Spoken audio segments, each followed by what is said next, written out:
बिस्मिल्लाहिर्रहमानिर्रहीम। अस्सलाम वालेकुम नाज़रीन, मेरा नाम ज़ीशान नूर है। आज 20 जनवरी 2025 दिन सोमवार का है। 3 दिन कबल जुमे के रोज़ अल-कादर ट्रस्ट केस के अंदर इमरान खान को और उनकी अहलिया को 14 साल और 7 साल की सज़ा सुनाई गई थी। और इसके साथ ही अल-कादर यूनिवर्सिटी की जो ज़मीन है, जो बिल्डिंग है, उसको पंजाब हुकूमत की तहवील में देने का हुक्म जारी किया गया था। अब पाकिस्तान तहरीक इंसाफ आज के दिन में या कल के दिन में इस्लामाबाद हाई कोर्ट के अंदर इस केस को चैलेंज करने जा रही है। लेकिन इससे कबल ही एक बड़े अहम डॉक्यूमेंट्स, कुछ अहम दस्तावेजात मंजर आम के ऊपर आ गई हैं, जिन्होंने इस केस के फैसले को मजीद मशकूक बना दिया है। पाकिस्तान तहरीक इंसाफ का चूंकि ये क्लेम है कि ये पॉलिटिकल विक्टिमाइजेशन का केस है, एक सियासी केस है, उसके ऊपर मजीद मोहर लगने जा रही है अब इन डॉक्यूमेंट्स को सामने रखते हुए। और ये कोई पाकिस्तान से डॉक्यूमेंट सामने नहीं आए, पाकिस्तान से किसी ने ये डॉक्यूमेंट नहीं दिए, ना पाकिस्तान की किसी अदालत का हुक्म है ये, बल्कि जहां से 190 मिलियन पाउंड पाकिस्तान के सुप्रीम कोर्ट के अकाउंट में आया था, उसी मुल्क यानी कि इंग्लैंड की जो एक हाई कोर्ट है और जो वहां का NCA नेशनल क्राइम एजेंसी है, उसके कुछ सीक्रेट डॉक्यूमेंट जो हैं वो सामने आए हैं। अब ये मुद्दा नाजरीन क्या है, ये ओवरऑल सूरत हाल है क्या, ये जरा मैं आपके सामने थोड़ा सा सिंप्लीफाई करके इसको रखता हूं कि ये बात शुरू कहां से हुई थी, फिर वहां पर क्या मामला पेश आया, वो 190 मिलियन पाउंड पाकिस्तान कैसे आए, और जो एक मेन पॉइंट है कि रियासत पाकिस्तान के खजाने में यानी कि कौमी खजाने में आने चाहिए थे, सुप्रीम कोर्ट के अकाउंट में क्यों आए। इस तमाम चीजों को जरा मैं थोड़ा सा सिंप्लीफाई करके आपके सामने रखता हूं, फिर आपको पूरा क्लियर हो जाएगा कि ये विक्टिमाइजेशन का यह सियासी केस कैसे है, इसको कैसे सियासी केस समझा जाए जो पाकिस्तान तहरीक इंसाफ के चेयरमैन इमरान खान को सजा सुनाई गई है। होता नाजरीन ये है कि माजी करीब के अंदर मलिक रियाज जो बहरिया टाउन के मालिक हैं, उनके हवाले से एक आम फहम तासुर ये है कि वो कब्जा माफिया भी हैं और वो आसफ अली जरदारी के फ्रंट मैन हैं, सिंध हुकूमत के फ्रंट मैन है, इसमें कोई दो राय नहीं है। तो आप किसी आम रेडी बान, किसी आम आदमी को भी पूछेंगे, वो कहेगा कि मलिक रियाज का ताल्लुक आसफ अली जरदारी की फैमिली के साथ है और वो उनके फ्रंट मैन है। ये आम तासुर है पाकिस्तान के अंदर। माजी करीब के अंदर सिंध हुकूमत ने यानी कि आसफ अली जरदारी साहब की हुकूमत ने कराची से 15,000 एकड़ जो जमीन है, 16,000 एकड़ जमीन वो मलिक रियाज साहब को यानी कि बहरिया टाउन को दी, और ये औने पौने दामों उन्होंने बहरिया टाउन को दे दी, और ये मलीर डेवलपमेंट अथॉरिटी के अंदर ये जमीन आती थी। अब उसके बाद होता यह है कि ये case supreme court of Pakistan के अंदर चला जाता है। सुप्रीम कोर्ट ऑफ पाकिस्तान इसके ऊपर मुख्तलिफ समातों के बाद एक जजमेंट देती है, और जजमेंट ये देती है कि 460 अरब रुपया जो है वो जुर्माने की मद के अंदर जो है वो बहरिया टाउन अदा करेगा सिंध हुकूमत को, जहां से उन्होंने ये जमीन ली थी। और वो अकाउंट बना दिया जाता है, यानी कि सुप्रीम कोर्ट ऑफ पाकिस्तान वो अकाउंट खोल लेती है अपने पास, और 5 साल की इकसात के अंदर वो 460 अरब रुपया जुर्माना जो है वो मलिक रियाज साहब ने या बहरिया टाउन ने, की बात है, वो अदा करना था सिंध हुकूमत को।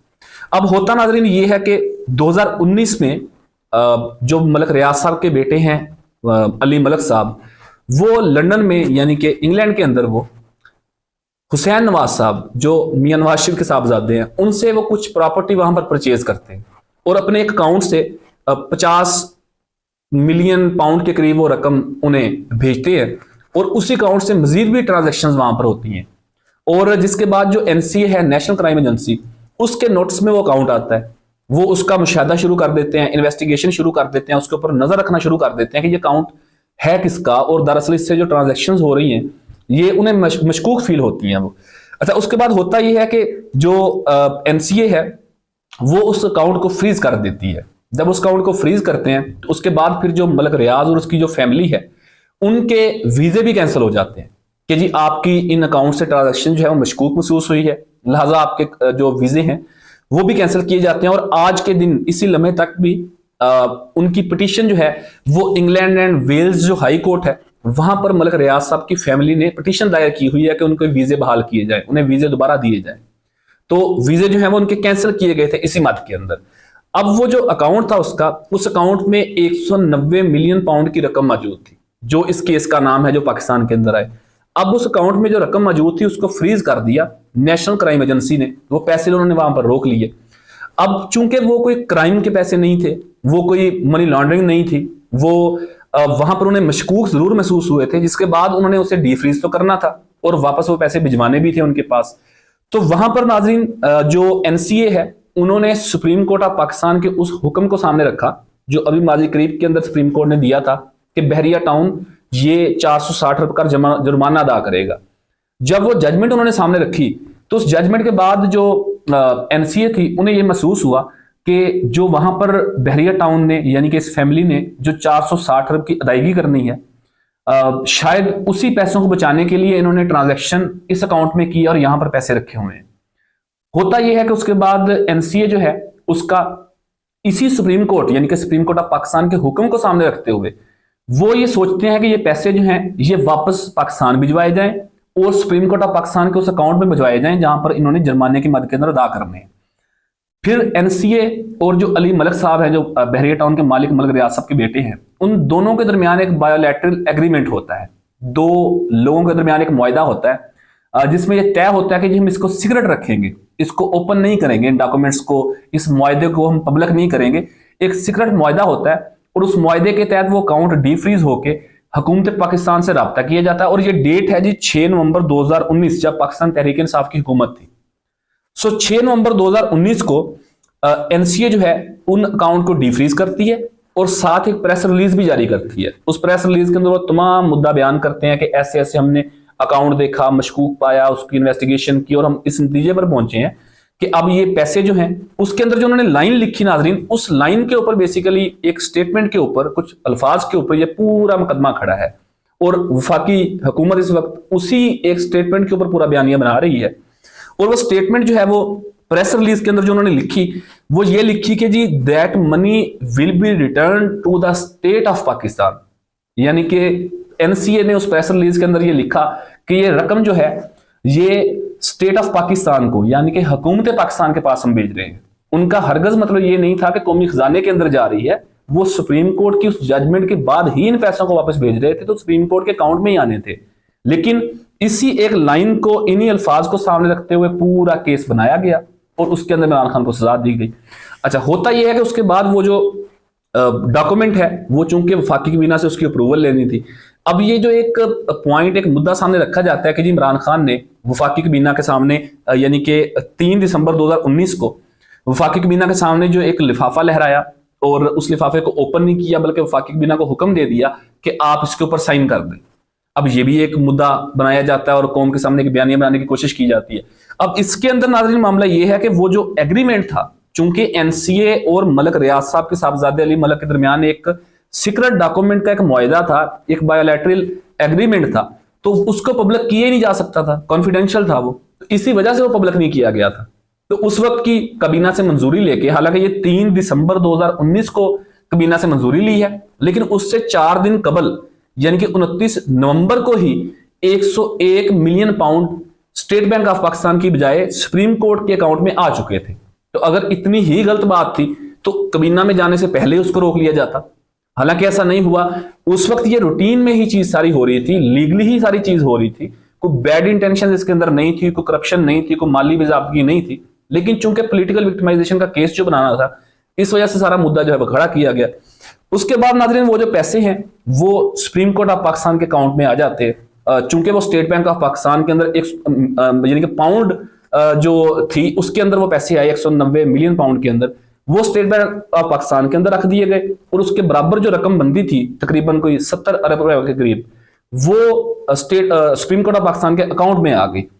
उसके बाद वही रकम जो है वो 2024 में जो हुकूमत थी 9 जनवरी 2024 को, वही जो रकम थी जो वहां से लंदन से 190 मिलियन पाउंड पाकिस्तान आई थी, वो सुप्रीम कोर्ट के हुक्म के बाद वफाकी हुकूमत और सिंध हुकूमत के हवाले कर दी गई।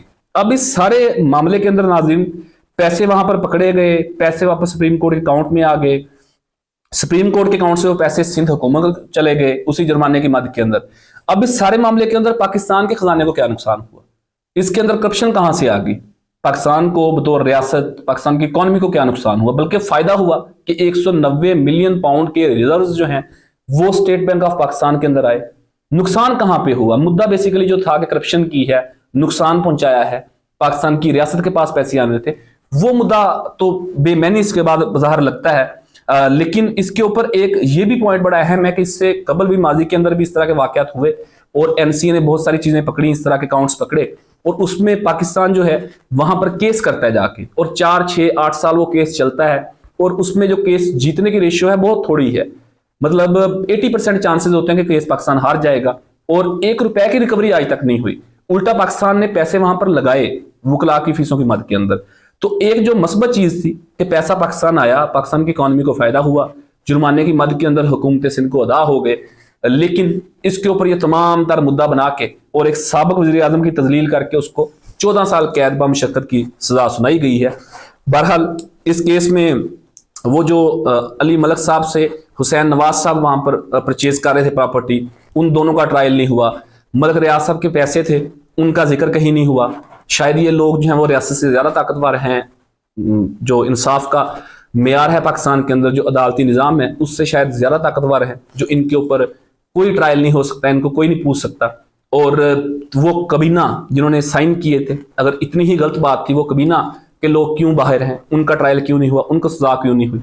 और अभी भी हुकूमत चूंकि इमरान खान के मुखालिफ जमातों की हुकूमत है, PDM की हुकूमत है, तो वो उस लिफाफे को ओपन कर सकते हैं, रिवर्स कर सकते हैं उस फैसले को। उसी पैसों को जो सिंध हुकूमत को दिए गए हैं सुप्रीम कोर्ट के अकाउंट से, वो फैसला रिवर्स करके वो वापस सुप्रीम कोर्ट के अकाउंट से स्टेट बैंक में रखवा सकते हैं। लेकिन ऐसा कुछ नहीं हो रहा। सिर्फ उस एक नुक्ते को पकड़ के एक साबिक वज़ीर आज़म के खिलाफ जो मुकदमा बनाया गया, उसमें सजा सुनाई गई। इन सारी सूरत को देखते हुए तो ये लगता है कि ये पॉलिटिकल विक्टिमाइजेशन का केस था। अब पाकिस्तान तहरीक इंसाफ इसको इस्लामाबाद हाई कोर्ट के अंदर चैलेंज करने जा रही है। अब देखते हैं कि इसका क्या नतीजा निकलता है। आज के दिन में या कल के दिन में इस्लामाबाद हाई कोर्ट के अंदर इसको चैलेंज किया जाएगा।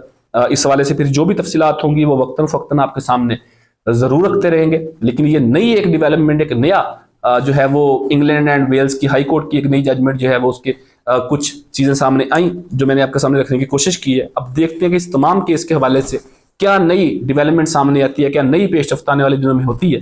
फिर जो भी तफसीलात होंगी वो वक्तन फ़क्तन आपके सामने ज़रूर रखते रहेंगे। अपने कीमती फीडबैक से कमेंट सेक्शन के अंदर ज़रूर आगा कीजिएगा। अब तक के लिए इतने, अपने मेज़बान ज़ीशान को इजाज़त दीजिए। अल्लाह हाफ़िज़।